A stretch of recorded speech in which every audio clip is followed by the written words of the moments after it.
Perbandingan gaya kepemimpinan, Panglima TNI Laksamana Yudo Margono dan Jenderal TNI Andika Perkasa. Tahun 2022 juga menjadi tahun pergantian Panglima TNI. Panglima TNI Jenderal Andika Perkasa purna tugas, dan digantikan oleh Laksamana Yudo Margono. Sebagaimana diketahui, nama KSAL Laksamana Yudo Margono sebagai pengganti Jenderal Andika sudah lama terdengar. Kepastian soal nama Yudo sebagai calon Panglima ini pun terkonfirmasi, pada tanggal 28 November tahun 2022. DPR menerima langsung surat Presiden atau Surpres pada hari itu. Pemberian nama calon Panglima TNI itu dilakukan oleh Menteri Sekretaris Negara Pratikno, yang diterima langsung oleh Ketua DPR RI Puan Maharani. Yudo pun menjalani rangkaian fit and proper test hingga akhirnya dilantik Presiden Jokowi. Lalu setelah diangkatnya Yudo Margono menjadi Panglima TNI, bagaimana gaya kepemimpinan antara Andika Perkasa dan Yudo Margono dalam menjabat sebagai Panglima TNI? Mari kita simak beda gaya kepemimpinan kedua sosok Panglima TNI ini. Tonton video ini sampai selesai.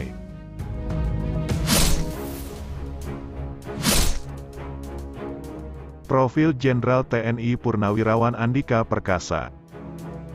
Andika merupakan pria kelahiran Bandung tanggal 21 Desember tahun 1964. Dia merupakan anak dari pasangan perwira militer, Fransuskis Saverius Sunarto dan Udiati. Di awal karirnya, dia menghabiskan waktu untuk studi di luar negeri. Andika memiliki 3 gelar master dari universitas di Amerika Serikat. Andika menjalani pendidikan di Norwich University. Dia juga melanjutkan studi di National War College atau NWC, yang merupakan bagian dari National Defense University Washington, D.C. pada 2003. Pada 2005, Andika menimba ilmu di George Washington University. Dia juga adalah lulusan terbaik Seskoat Angkatan 2000. Karir TNI-nya bermula sejak lulus dari Akademi Militer pada 1987, yakni berada di Grup 2 para Komando Kopassus.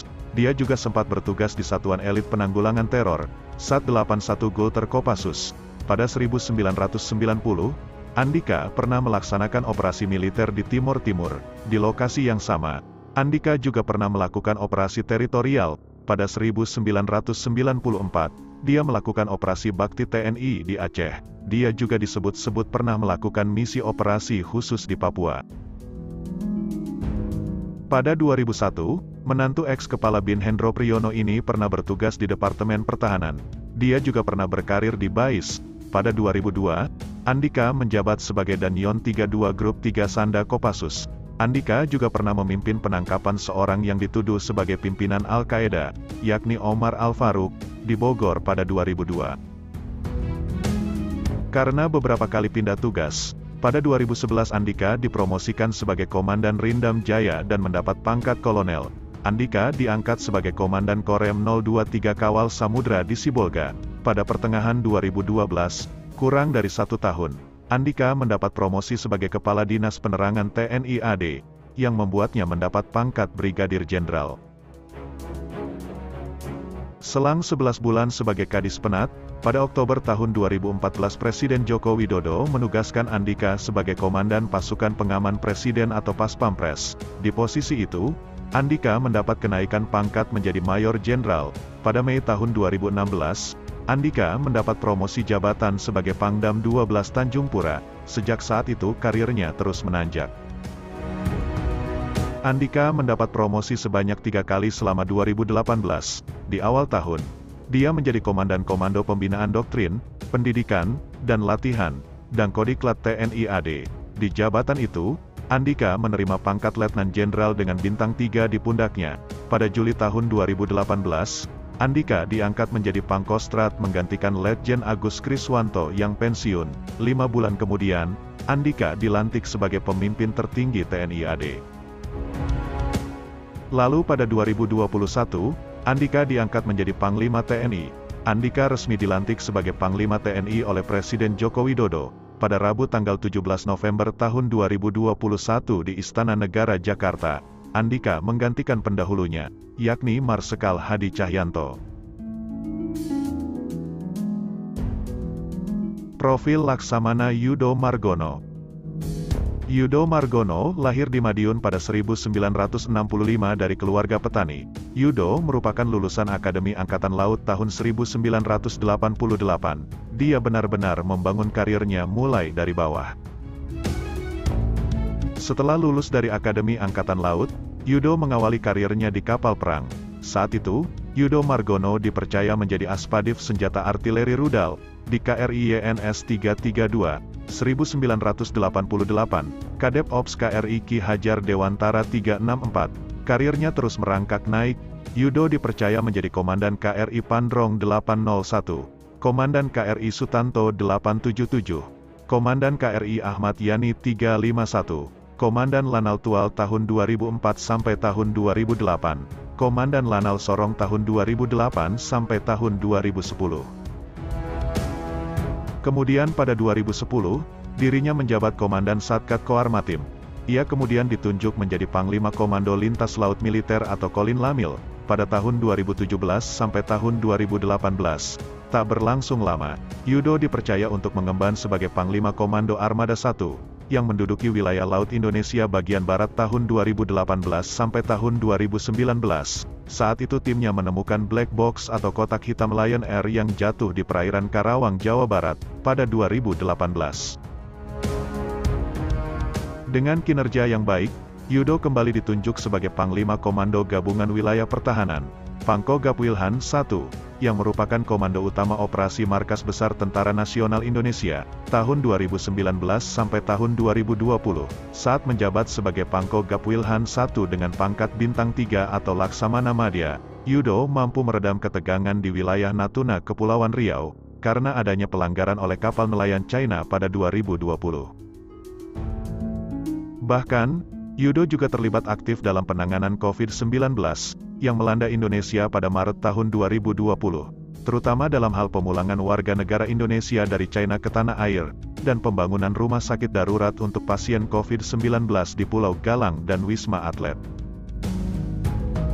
Dengan prestasinya itu, Yudo kemudian dipercaya untuk mengemban sebagai Kepala Staf Angkatan Laut, untuk menggantikan Laksamana TNI Siwi Sukma Aji yang memasuki masa pensiun pada 2020, hingga pada Senin tanggal 19 Desember tahun 2022, Laksamana Yudo Margono resmi dilantik menjadi Panglima TNI oleh Presiden Joko Widodo di Istana Negara.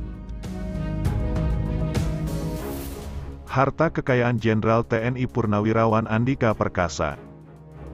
Andika Perkasa tercatat memiliki kekayaan senilai 182,6 miliar rupiah. Harta tersebut tertera dalam laporan harta kekayaan penyelenggara negara, yang dia laporkan untuk periodik 2021.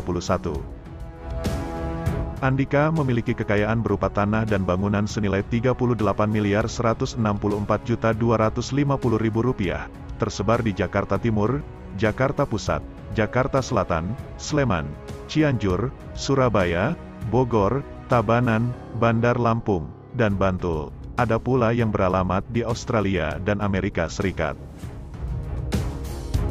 Dirinya juga memiliki kendaraan berupa 2 unit mobil dengan total nilai mencapai 2,6 miliar rupiah. Adapun kendaraan yang dimilikinya adalah mobil Land Rover Sport 3.0 V6 tahun 2014 senilai 800 juta rupiah, dan mobil Mercedes-Benz Sprinter 315 tahun 2018 senilai 1,8 miliar rupiah. Ada juga harta bergerak lainnya yang dimiliki Andika senilai 10,1 miliar rupiah, surat berharga 2 miliar 146 juta rupiah, serta kas dan setara kas, sebesar 129 miliar 597 juta 24.532 rupiah. Selain itu, Andika Perkasa juga tercatat tidak memiliki hutang dalam bentuk apapun, sehingga total kekayaan yang dilaporkannya sebesar 182 miliar 607 juta 274.532 rupiah.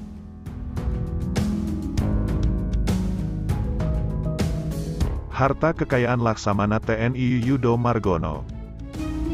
Dilansir dari situs lhkpn.kpk.go.id, total kekayaan Yudo yang terdiri dari harta bergerak dan tidak bergerak sebesar 17 miliar 970 juta 88.086 rupiah. Sebagian besar harta kekayaan milik Yudo tercatat dalam bentuk tanah dan bangunan. Total kekayaan dari tanah dan bangunan yang dimiliki Yudo senilai 10,45 miliar rupiah. Jumlah kekayaan itu berasal dari 51 bidang tanah dan bangunan yang tersebar di Sidoarjo, Surabaya, Bekasi, Sorong, Bogor, Tangerang, serta Madiun. Yudo juga tercatat memiliki 5 buah kendaraan dengan nilai 1,6 miliar rupiah. Kendaraan itu antara lain, mobil Alphard 2.5G Automatic tahun 2021 senilai 1 miliar rupiah, mobil Fortuner tahun 2012 300 juta rupiah, lalu mobil Pajero Sport tahun 2010 senilai 310 juta rupiah, dan 2 sepeda motor masing-masing seharga 10 juta rupiah. Yudo juga memiliki harta bergerak lainnya senilai 365 juta rupiah, serta kas dan setara kas senilai 5,32 miliar rupiah. Ia juga tidak memiliki surat berharga dan utang. Dengan demikian, harta kekayaan Yudo sebesar 17,9 miliar rupiah. Jika dilihat dari laman LHKPN, jumlah kekayaan Andika Perkasa jauh lebih banyak dibandingkan Yudo Margono. Gaya kepemimpinan Jenderal TNI Purnawirawan Andika Perkasa. Secara nasional, sejak menjabat sebagai Kepala Staf TNI Angkatan Darat, Jenderal Andika telah memberikan kinerja yang sangat baik. Ia dikenal sebagai figur dengan kepemimpinan yang karismatik, memiliki rasa percaya diri dan visioner serta berani mengambil risiko untuk membuat perubahan. Hal tersebut dibuktikan dengan adanya kebijakan baru yang dikeluarkan ketika beliau menjadi KSAD. Jenderal Andika menghapus tes keperawanan atau pemeriksaan himen atau selaput darah, untuk membuktikan keperawanan dalam seleksi calon komando wanita Angkatan Darat. Kebijakan tersebut diambil karena menurut beliau dinilai melanggar HAM. Seperti yang kita ketahui, peraturan mengenai adanya tes keperawanan dalam penerimaan calon kowat, tidak ada relevansinya dengan kondisi kesehatan seseorang. Praktek tes keperawanan ini menjadi kontroversi, karena tidak hanya dianggap sebagai bentuk diskriminasi dan pelanggaran hak asasi manusia terhadap perempuan, tapi juga dinilai sebagai tes yang tidak memiliki dasar klinis dan ilmiah. Setelah resmi dilantik oleh Presiden Joko Widodo sebagai Panglima TNI pada tanggal 17 November tahun 2021, Jenderal Andika Perkasa kembali menjadi sorotan publik atas beberapa kebijakan yang telah dikeluarkan. Salah satunya adalah penghapusan tes renang. Selain penghapusan tes renang dalam penerimaan seleksi TNI, Jenderal Andika juga akan menghapus tes akademik. Dia menyebut penilaian mengenai akademik calon siswa TNI bisa dilihat dari nilai ijazah SMA-nya. Selanjutnya, kebijakan sang jenderal yang paling kontroversial adalah memperbolehkan keturunan dari orang yang pernah terlibat dalam Partai Komunis Indonesia untuk mengikuti tes penerimaan prajurit TNI tahun 2022. Kebijakan ini menimbulkan polemik dalam masyarakat. Mereka mempertanyakan maksud dari kebijakan tersebut. Beliau menjelaskan, keturunan PKI boleh ikut seleksi dalam penerimaan calon prajurit TNI karena tidak melanggar hukum. Dalam TAP MPRS nomor 25 yang dijadikan dasar hukum ideologi, hanya menjelaskan mengenai ideologi terlarang seperti komunisme, Leninisme, Marxisme, jadi tidak ada yang melarang jika keturunan PKI untuk ikut seleksi, asalkan orang tersebut terhindar dari ajaran ideologi terlarang tersebut. Jenderal Andika menegaskan dalam masa kepemimpinannya tidak mau lagi ada diskriminasi dalam penerimaan prajurit TNI. Beliau menyadari bahwa di dalam negara demokrasi semua orang memiliki hak yang sama tanpa dibeda-bedakan, jadi semua peraturan yang dianggap kurang relevan, diskriminatif, dan tidak memiliki landasan hukum yang kuat, harus segera diperbaharui sesuai dengan hukum dan perundang-undangan yang berlaku.